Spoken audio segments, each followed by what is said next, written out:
रेवाड़ी के खडोरा गांव में पहुंचकर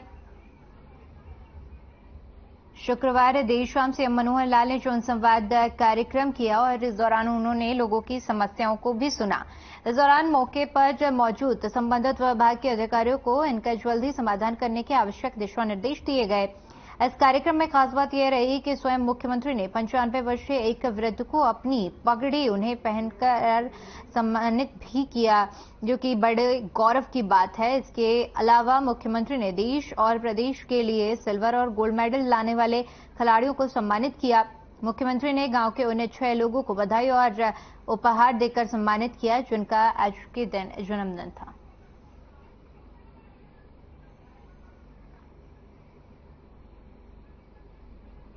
है या फरीदाबाद जाने का, वो सब देखते हैं कितना सड़कों का जाल बिछा हुआ है। सड़कें हो, पीने का पानी हो, नहरें हो, स्कूल हो, अस्पताल हो, जितनी चीजें हैं, ऐसा नहीं कि पिछली सरकारों ने की नहीं, लेकिन हमने डबल गति से की है। जितनी उन्होंने की 8 साल में, 10 साल में, हमने 8 साल में डबल। लोगों की सुविधा के लिए आखिर हर आदमी की कोई समस्या होती है, उसकी कोई डिमांड होती है, गांव की होती है, बिरादरी की होती है, खेतों की होती है, सामूहिक होती है, अकेले की होती है। इन समस्याओं को हल करने के लिए हमने सिस्टम ऐसे बनाए कि उस सिस्टम के कारण से लोगों को भटकना नहीं पड़ता। पहले घर के 4-6 मेंबर होते थे, हर कोई किसी न किसी लाइन में खड़ा रहता था।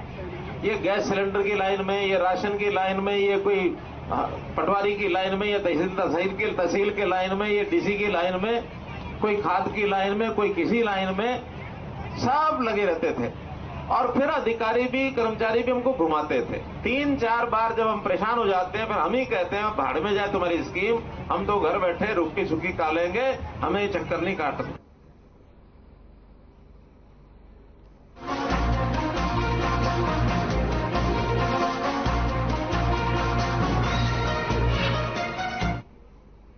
खबर रेवाड़ी से है, जहां पर सीएम मनोहर लाल बावल विधानसभा के गांव जड़थल पहुंचे। आपको बता दें कि जनसंवाद कार्यक्रम के दूसरे दिन बावल विधानसभा के गांव जड़थल पहुंचे सीएम मनोहर लाल। इस दौरान महिलाओं की ओर से चलाए जा रहे स्वयं सहायता समूहों द्वारा लगाई गई प्रदर्शनी का अवलोकन किया और मौके पर सीएम ने दिव्यांगों को ट्राईसाइकिल वितरित की। बावल से विधायक प्रदेश के सहकारिता एवं जन स्वास्थ्य मंत्री डॉक्टर बनवारी लाल मौजूद रहे। जड़थल के सरपंच ने सीएम की पगड़ी पहनाकर स्वागत किया। इस दौरान मुख्यमंत्री ने जनसंवाद में कहा कि ऐसे काम किए हैं जो कि विपक्ष सोच भी नहीं सकता था।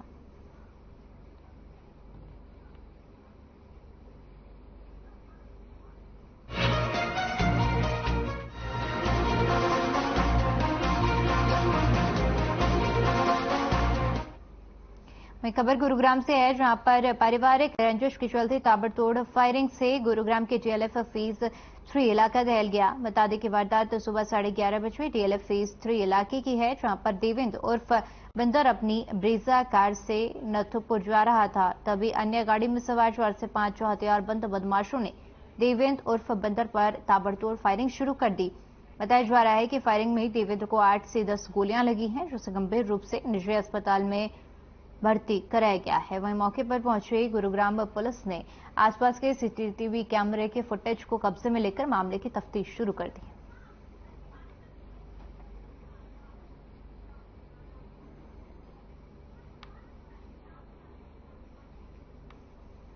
कंट्रोल रूम के माध्यम से एक सूचना प्राप्त हुई आज मॉर्निंग में 11:30 बजे के आसपास एक वारदात को अंजाम दिया गया 4-5 अज्ञात लोगों द्वारा, जिसमें देवेंद्र उर्फ बिंदर जो विक्टिम है उनको लगभग काफ़ी गनशॉट इंजरीज आई हैं और इनको मौके पर तुरंत हॉस्पिटल में इलाज के लिए भेजा गया है।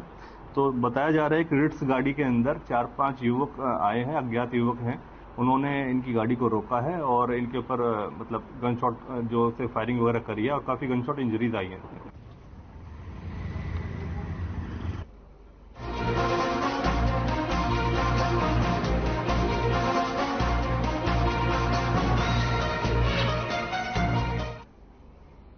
महेंद्रगढ़ से एक पिता की हैवानियत की सारी हदें पार करने का मामला सामने आया है। बता दें कि बसई में एक युवक ने पहले अपनी पत्नी के साथ मारपीट की और गला दबाकर उसकी हत्या कर दी। उसके बाद अपनी ही 10 साल की बेटी के साथ दुष्कर्म करने की कोशिश की। बेटी ने बड़ी मुश्किल से अपने आप को बचाया और मौके से फरार हो गई। बता दें कि पुलिस ने आरोपी के खिलाफ हत्या और पॉक्सो एक्ट के तहत मामला दर्ज कर लिया है। पुलिस ने आरोपी को गिरफ्तार भी कर लिया है। आरोपी के बेटे पर ने पिता के खिलाफ सौतेली मां के साथ मारपीट और हत्या किए जाने की शिकायत दी थी, जिस संबंध में पुलिस ने 10 साल की बच्ची से पूछताछ की तो यह मामला उजागर हुआ। अब पुलिस ने आरोपी के खिलाफ मारपीट और हत्या के अलावा पॉक्सो एक्ट भी जोड़ दिया है।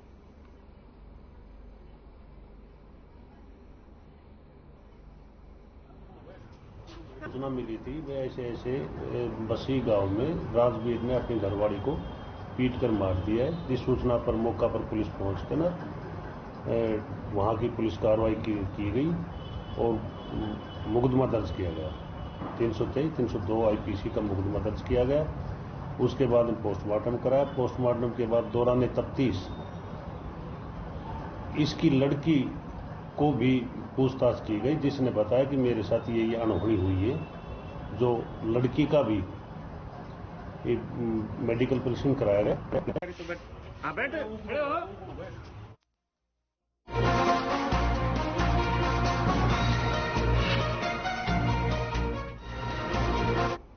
खबर फरीदाबाद से है, जहां पर गुप्त सूचनाओं के आधार पर हेरिटेज बैंक्वेट हॉल के सामने बने शराब के ठेके के साथ अवैध रूप से चल रहे ऑटो और दो अलग अलग शराब के अवैध ठेकों दुकानों को आबकारी विभाग के अधिकारियों और स्थानीय पुलिस की टीम के साथ 3 अलग अलग टीमें गठित करके छापा मारा गया। सहायक उप निरीक्षक महेंद्र सिंह और मुख्य सिपाही ब्रजेश कुमार मुख्यमंत्री उड़नदस्ता ने स्थानीय पुलिस के साथ औचक निरीक्षण किया। निरीक्षण के दौरान मौके पर करीब 15 से 20 युवक शराब पीते हुए पाए गए।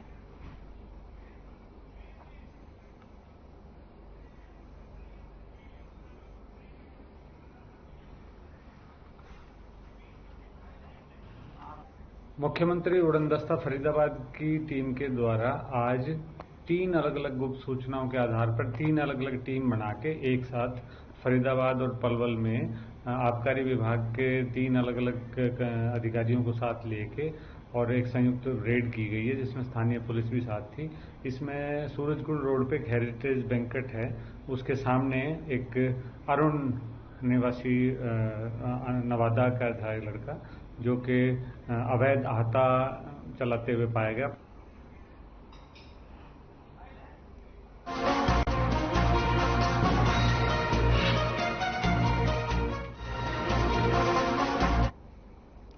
बरसात के मौसम में आई फ्लू के केस लगातार तेजी से बढ़ रहे हैं। बल्लभगढ़ के सिविल अस्पताल में आई फ्लू के केस सामने आए हैं। कंजक्टिवाइटिस आंखों की बीमारी है, जिसे आंख आना, आंखों का गुलाबी होना या फिर पिंक आई भी कहते हैं। इसी को लेकर बल्लभगढ़ सिविल अस्पताल के ओपीडी इंचार्ज ने बताया कि लगातार अस्पताल में आई फ्लू के मामले आ रहे हैं।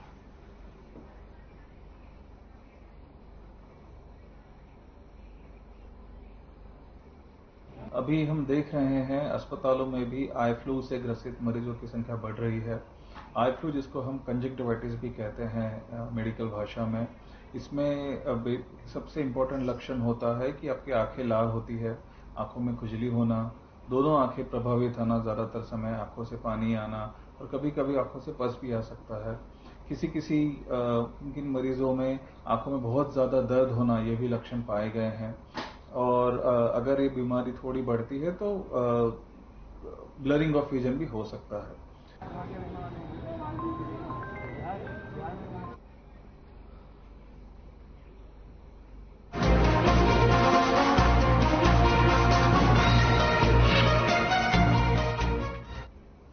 दिल्ली एनसीआर के कई हिस्सों में सुबह हुई भारी बारिश ने मौसम का मिजाज बदल दिया है। लोगों को उमस भरी गर्मी से राहत मिली, तो वहीं तेज हवा के साथ हुई बारिश के कई इलाके भी जलमग्न हो गए हैं। वहीं मौसम विज्ञान विभाग ने 1 अगस्त तक दिल्ली में अलग अलग स्थानों पर भारी बारिश से बहुत भारी बारिश की आशंका जताई है।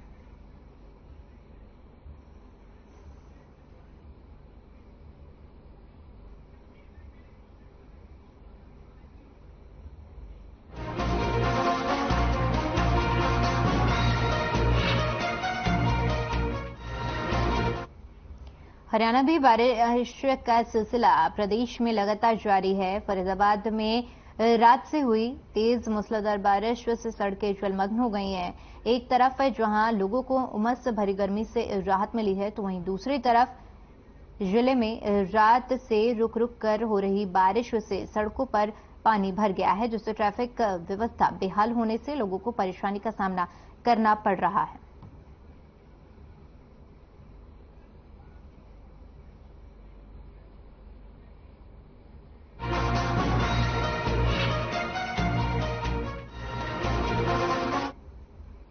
महाराष्ट्र के बुलढाणा जिले में शनिवार सुबह NH 6 पर 2 लग्जरी ट्रैवल बसों की टक्कर में 2 महिलाओं समेत 6 लोगों की मौत हो गई, जबकि 21 लोग घायल बताए जा रहे हैं। एक पुलिस अधिकारी ने PTI ने जानकारी देते हुए बताया कि ये दुर्घटना जिले के मलकापुर शहर में एक फ्लाईओवर पर देर रात करीब 2:30 बजे के आसपास हुई है।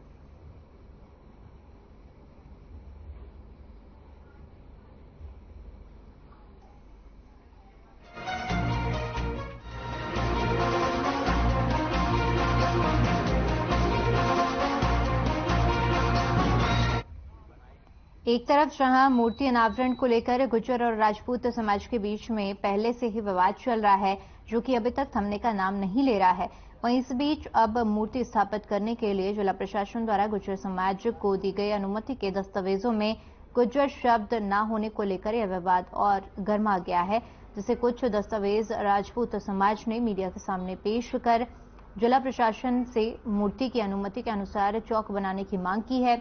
जिलाध्यक्ष एडवोकेट रणवीर राणा ने जानकारी देते हुए बताया कि गुर्जर समाज मिहिर भोज चौक की प्रशासनिक अनुमति के लिए, जो कि शिक्षा मंत्री कंवरपाल गुर्जर का आवेदन किया था, उस आवेदन में कहीं भी मिहिर भोज के नाम के आगे गुर्जर शब्द नहीं लिखा हुआ है, जिसके बाद जिला प्रशासन ने भी सम्राट मिहिर भोज को मूर्ति स्थापित करने की अनुमति दी थी, जिसमें कहीं पर भी उनके नाम के आगे गुर्जर शब्द नहीं लिखा गया है।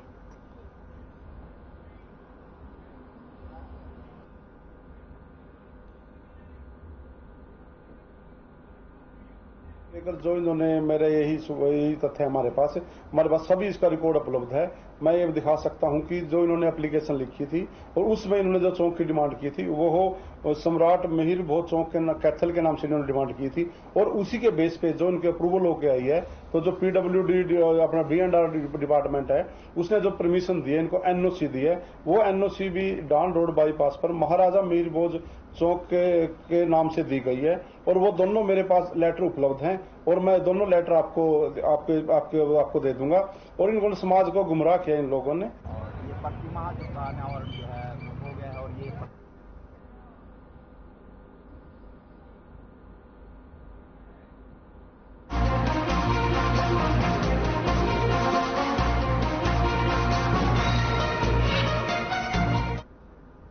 रतिया के टोहाना रोड पर निजी अस्पताल में 10 महीने के मासूम की संदिग्ध परिस्थितियों में मौत हो गई, जिसके बाद मृतक के बच्चे के परिजनों ने हॉस्पिटल में हंगामा करना शुरू कर दिया और रतिया टोहाना मार्ग पर जाम लगाने की तैयारी शुरू कर दी। जाम लगाए जाने की सूचना मिलने पर पुलिस मौके पर पहुंच गई और परिजनों को शांत किया। साथ ही साथ मृतक बच्चे के शव को पोस्टमार्टम के लिए नागरिक अस्पताल ले जाकर मामले की कार्रवाई करने की बात कही। हालांकि अस्पताल के संचालक चिकित्सक ने कहा कि जब बच्चा उनके पास शाम को इलाज के लिए आया था, उससे पहले ही उसकी पहले मौत हो चुकी थी।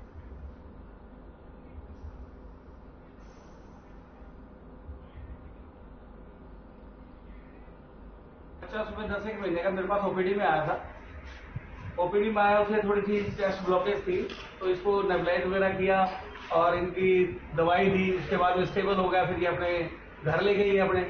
उसके बाद में शाम को एक बार इनका 4 बजे मेरे पास फोन आया था, कह रहे थे कि बच्चे को बाप में दवाई कितनी देनी है वो मैंने इनको बता दी। बच्चा जब तक ठीक था, आई थिंक तो 4 बजे जिनके पास फोन आया।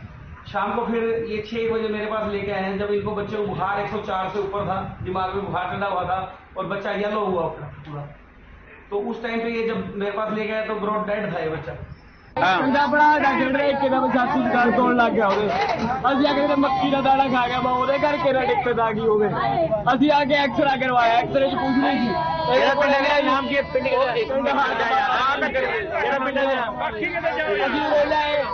चोटी के पाए भाप वाले भाप दिखी ऐसे हाँ साढ़े सामने पाई चोटी के पाए भाप वाले भाप दिखी जान सैट हो गया माड़ा मोटा पत्त भी लग गए पड़कम बाहर आ गई।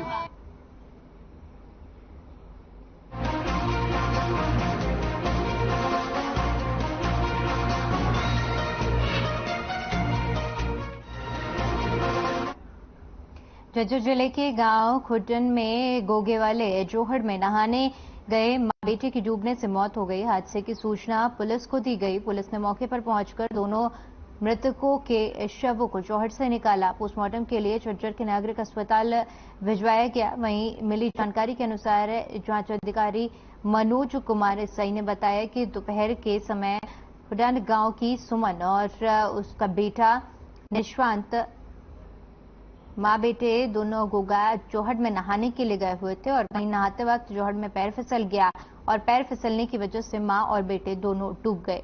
डूबने से दोनों की मौत हो गई। पुलिस ने जोहड़ से निकलवाकर पोस्टमार्टम के लिए अस्पताल भिजवाया। वहीं जांच अधिकारी द्वारा महिला सुमन मानसिक रूप से परेशान बताई जा रही थी। फिलहाल मृतक महिला के पति के बयान पर पुलिस अपनी कार्रवाई में जुट गई है। झज्जर नागरिक अस्पताल में दोनों मृतकों के शवों का पोस्टमार्टम भी कराया जा रहा है, जिसके बाद शवों को परिजनों को सौंप दिया जाएगा।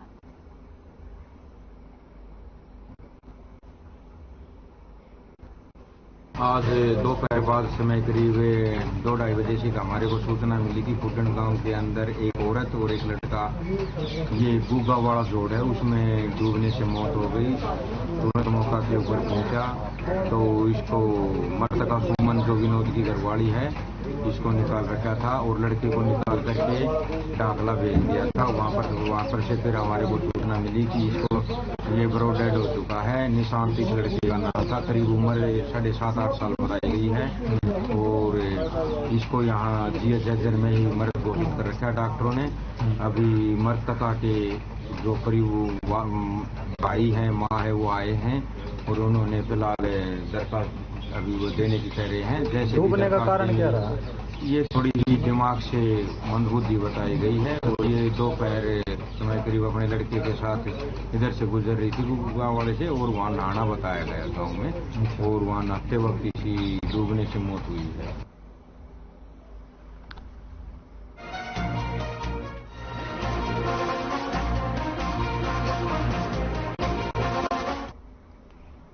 तो बड़ी खबर सामने आ रही है भिवाड़ी से, जहां पर सीएम मनोहर लाल ने मुआयना किया है। भिवाड़ी के दारूहेड़ा में बहे पानी दूषित पानी को लेकर सीएम ने ये मुआयना किया है। राजस्थान हरियाणा बॉर्डर पर सीएम पहुंचे और उन्होंने इस दौरान मुआयना किया है। तो बड़ी जानकारी जहां पर सीएम मनोहर लाल ने भिवाड़ी में मुआयना किया। भिवाड़ी से दारूहेड़ा तक जो पानी दूषित पानी बहाया जा रहा था उसको लेकर सीएम ने मुआयना किया है। राजस्थान और हरियाणा बॉर्डर पर सीएम पहुंचे जहां पर उन्होंने दूषित पानी को लेकर ये मुआयना किया है। तो बड़ी जानकारी साझा कर रहे हैं। दूषित पानी को लेकर सीएम मुआयना करने पहुंचे। राजस्थान से भिवाड़ी में जाकर सीटीपी की कार्रवाई की गई है। तो बड़ी जानकारी भिवाड़ी से तस्वीरों के माध्यम से हम आपको दिखा रहे हैं, जहां पर सीएम मनोहर लाल पहुंचे हैं और दूषित पानी का सीएम ने मुआयना किया है। ये हरियाणा और राजस्थान बॉर्डर है जहां पर सीएम पहुंचे हैं और दूषित पानी को लेकर सीएम ने ये मुआयना किया है।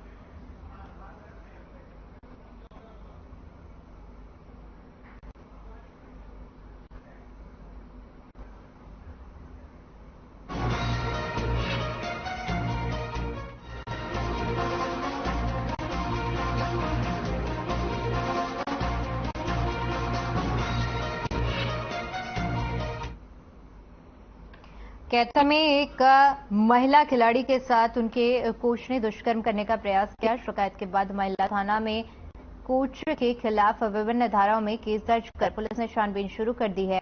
अभी कोच की गिरफ्तारी नहीं हुई है। कैथल की 19 वर्षीय खिलाड़ी ने पुलिस को दी शिकायत में बताया कि 3 मई को कोच दीपक ने उसे घर बुलाया। इसके बाद उसे कोल्ड ड्रिंक में नशीला पदार्थ मिलाकर पिला दिया। फिर कोच ने उसे छेड़छाड़ की। उसी समय 2 अन्य खिलाड़ी अचानक कोच के घर आ गए। इस कारण कोच उससे दुष्कर्म नहीं कर पाया और उसका बचाव हो गया। महिला खिलाड़ी का कहना है कि कोच ने उसे धमकी दी है कि इस बारे में अगर किसी को बताया तो उसे खेल से बाहर कर दिया जाएगा।